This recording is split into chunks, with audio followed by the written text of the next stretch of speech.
tonight. So first, we have a woman. Do you want to tell us something about her? She is very talented. She's a fashion designer.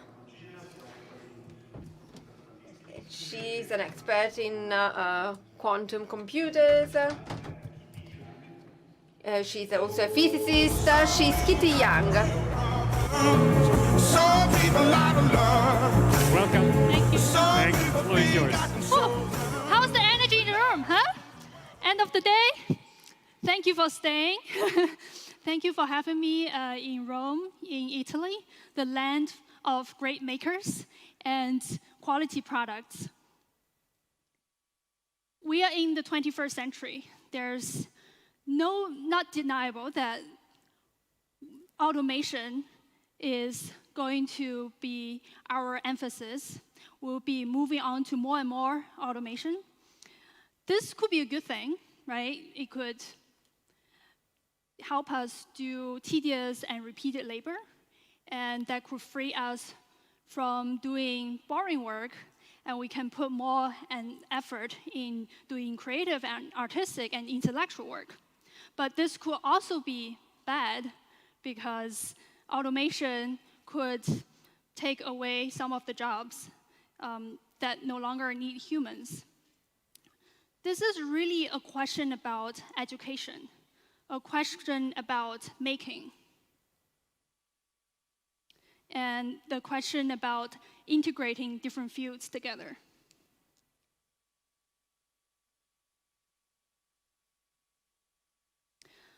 I started my professional career in research labs, studying the fundamental properties of solid-state materials. It was all cutting-edge research, and a lot of the equipments were not off the shelf. We had to build them ourselves.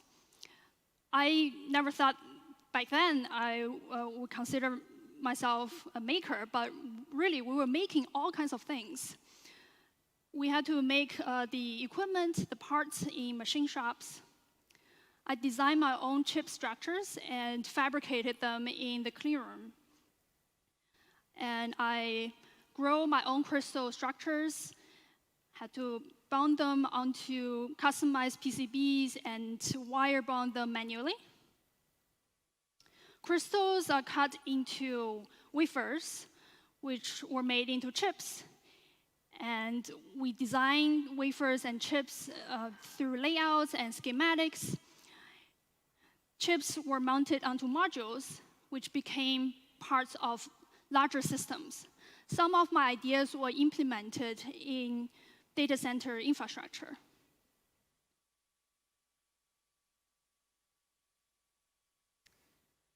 Through my journey from prototyping to production, I realized that it could take 10 to 20 years with hundreds of engineers working together to scale our ideas that we discover in the labs into industry scale. But even if we can produce repeated units in industry, it doesn't mean the technology can be accessible to people. It doesn't mean people can make decisions on how they use technologies. It was not until the existence of open source hardware and software that we were able to democratize some of the technologies. Nowadays, anyone can use any combinations of different kinds of modules, put them together, and build devices and products that they need and they want.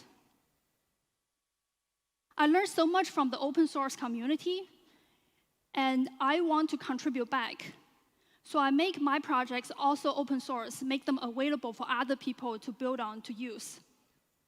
So you can check them out on Hackaday, Hackster, Instructables. These are great open source platforms.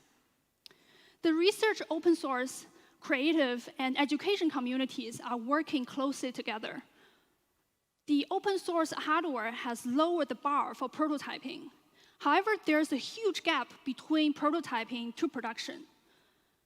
Most of the physical goods that we produce nowadays are still produced on the mass production. It's driven by repeated overproduction and profit. instead of creativity or need. This generates a huge amount of waste and pollution on the planet. As a personal passion, I drew into fashion design and found that some of these traditional industries are not up to date with the latest technologies. By opening my own fashion brand, I hope to bring the open source mentality to fashion industry and make fashion part of the education.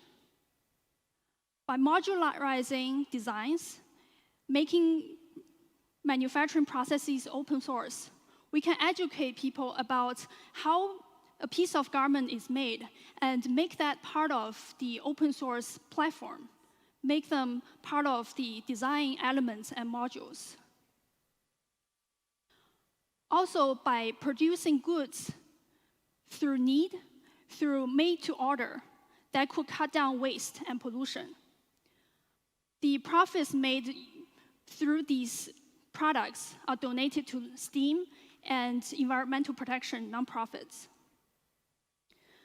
At the same time, in parallel, because I'm inspired by the open source and maker movement, I'm making educational materials on quantum computing, hoping to democratize this most cutting-edge technology for everyone to understand, beyond academia or corporations.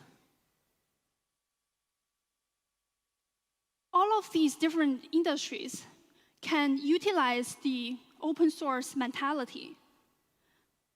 We have to realize the connections between these different fields in order to break the silos that we currently have in industries. At the end of the day, it really means people have knowledge and they can use technologies that the way they want. It is for the pursuit of happiness that we make. And in making itself is true happiness. Let's keep making, and for the general advancement of human knowledge. Thank you. Thank you. Thank you for inspiring us with your story. Thank you.